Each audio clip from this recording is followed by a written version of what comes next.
speakers, and I want to thank all of you in the media for joining the call at this point. The Citizens United Supreme Court decision and other court rulings in recent years have taken the teeth off established common sense campaign finance law.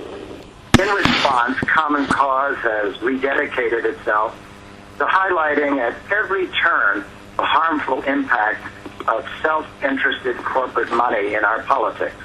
This weekend, we will travel to Palm Springs, California, to shine the light on the embodiment of that effort, the biannual meeting of the Koch brothers. This is David and Charles Koch. Many of you know that Charles and David Koch are billionaire brothers and the driving force behind the Koch Industries, the nation's second largest private held company.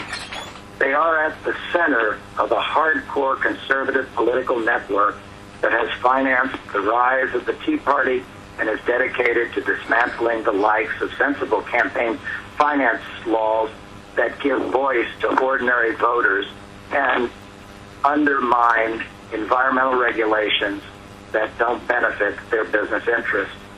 And they attract some powerful political people from across the nation and from all branches of government.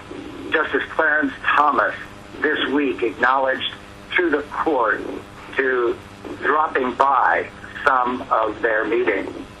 Some of you may know Common Cause last week asked the Justice Department to investigate whether Justice Thomas's and Scalia should have recused themselves from the Citizens United decision since their involvement in the Koch brothers events. We asked them to vacate that decision because of that conflict of interest. As the Kochs convene their meeting behind closed gates at a nearby resort, Common Cause is pleased to present a panel on Sunday morning, Uncloak the Kochs, the billionaires.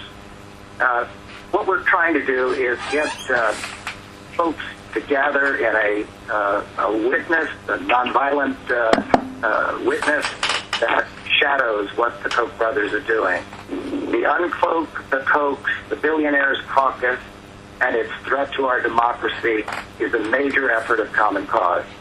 We have a great panel featuring Robert Reich, Common Cause's National Board Chairman, Van Jones, Senior Fellow at the Center for American Progress, Lee Sang, an investigative reporter and Koch brothers expert, also at the Center for American Progress, as well as Deanne McEwen.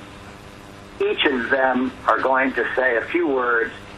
They're all on the panel for Sunday morning at 11 o'clock in Palm Springs this coming Sunday. We'll now turn to Robert Reich. Thank you very much, Bob. The Koch brothers meeting and their ongoing biannual meetings epitomize the problems that our democracy are facing right now, particularly in light of the Citizens United decision that opens the floodgates to unlimited campaign donations from companies and rich individuals. We have a perfect storm in the sense that the concentration of income and wealth in this country, as exemplified by the Koch brothers, has not been nearly as great as it is now.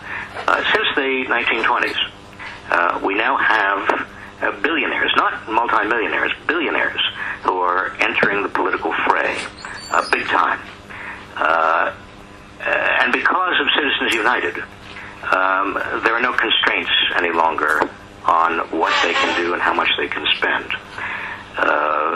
There don't seem to be any constraints on the Supreme Court either, particularly with regard to justices who have a remarkable insensitivity, at the very least, to the appearance, if not the actual reality, of conflict of interest when they go to these kinds of gatherings and speak to extraordinarily wealthy people whose only intent is to affect political outcomes. The Supreme Court is supposed to be politically neutral. That's where it gets its legitimacy from. And finally, to make this a perfect storm for democracy, we have secrecy. It's all in secret. And not only are these meetings in secret, but more importantly, campaign donations, money in politics, negative advertising, where the money comes from, that is now all secret. The combination of all of this, that is the concentration of income and wealth at the top, the Supreme Court's decision opening the floodgates to campaign contributions, and Supreme Court justices themselves feeling no compunction about appearing at these kinds of events. And finally, the secrecy that cloaks all of this poses one of the most serious and profound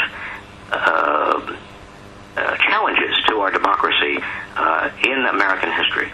And that's why I and others, that's why Common Cause is getting so involved in this. One final point. The Koch brothers and others who are meeting this weekend have a very specific interest in deregulation. In the Koch brothers' instance, it's oil, chemical, and other related enterprises as part of their empire. They want to dismantle environmental regulations. They want favorable tax treatment. They want to get rid of whatever fragments of campaign finance reform are still there. And they, unfortunately, have a very good chance of succeeding because of the amount of money they have and the Supreme Court's decision that allows unlimited spending, and finally the secrecy that all this is cloaked in. Thanks. I will stay on the line and take any questions anybody has, but let me now turn it over to Van. Thank you, Professor Reich. This is Van Jones with the Center for American Progress. I want to focus in as one of the speakers on the question of the environment and our energy policy and the catastrophic effect that the Koch brothers have already had on America's quest for sane, reasonable climate and clean energy policy. The Koch brothers are the number one funders of the climate deniers who have convinced a portion of our country that the science underlying the need for cleaner energy is suspect. They essentially have purchased a 20-point shift in public opinion against climate solutions. From the time, if you look at the 2008 campaign, Senator McCain and Senator Obama only agreed on one thing in the entire campaign, and that's that global warming was real. We needed to put a cap on the emissions, and that we could thereby create new clean energy 21st century jobs. It was the only point of common ground in American politics.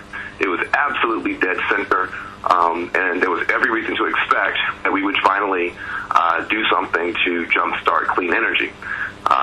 The Koch brothers weighed in and essentially became the number one funders of the opposition and purchased a 20-point swing in public opinion by funding a disinformation campaign, the likes of which has never been seen in American history. And we are now falling behind our rivals in China on deploying American technology to fix this problem. Solar, wind, smart batteries, all those are American inventions. We used to lead the world in them, and we are now falling further and further behind.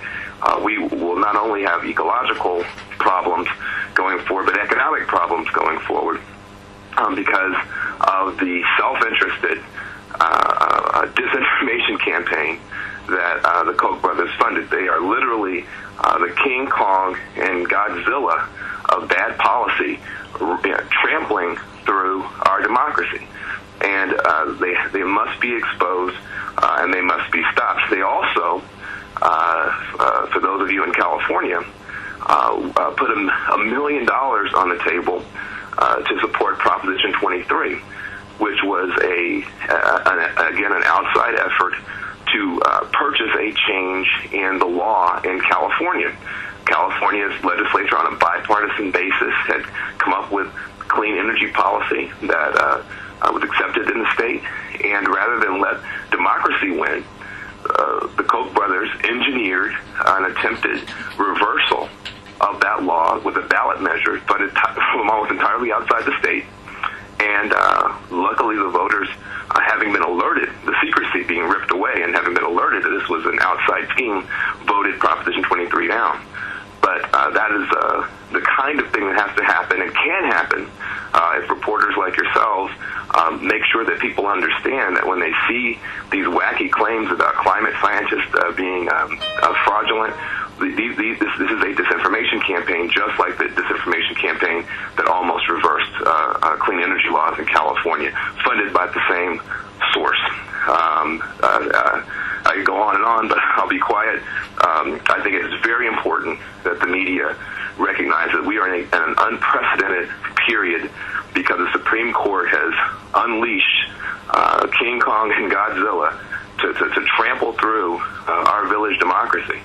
And we've got to find some way to contain them, and the first way is through honest dialogue and good information through the media. Thank you. Lee, now you can speak. Lee Fang. All right. Bob, everyone at Common Cause, thank you for having me on this call. My name is Lee Fong. I'm a investigative reporter at Think Progress, the blog hosted by the Center for American Progress. I just want to get two main points across. The first one being the grand arc of the story. It begins with Fred Koch, the father, a gentleman who started an oil company, but most importantly, in the 50s, he got together with an assortment of different industrialists and other very wealthy Americans, and they came up with a strategy to shift the very fabric of America to the right, and they focused on cultural institutions, education institutions, creating grassroots movements, and shifting the very nature of the Republican Party. Of course, this group of people created the John Birch Society. Fred Koch was among a group of 100 businessmen in 1960 that begged Barry Goldwater to run for the Republican ticket and kind of evict the Rockefeller wing of the Republican Party out of the political system. And he was nominally successful, and it took years to kind of gain a foothold into American politics. But he began this shift and this march to the right. But what's interesting here is that his sons, who inherited his oil company, also inherited this political philosophy. Starting in the 70s, they started funding think tanks. Charles Koch founded the Cato Institute. They worked with another group of donors to fund and found the Heritage Foundation. In 1984, they created Citizens for a Sound Economy, a grassroots group that's now known as Americans for Prosperity, the Tea Party organizing group. Richard Fink, a political operative who's worked very closely with the Koch brothers for this entire duration, has explained it this way. He's called it the Hayek model of production flipped and used in politics instead of economics, where you fund different organizations to create intellectual raw materials, to turn those raw materials into specific policies, to create other organizations to market those materials and those policies, and then separate organizations to distribute them among policymakers and citizens. And we see this exact model borne out by the hundreds of different political organizations that the Kochs either directly fund or their cohorts who meet at the Koch secret meeting fund. So it's important to understand this entire landscape, and much of it is behind closed doors.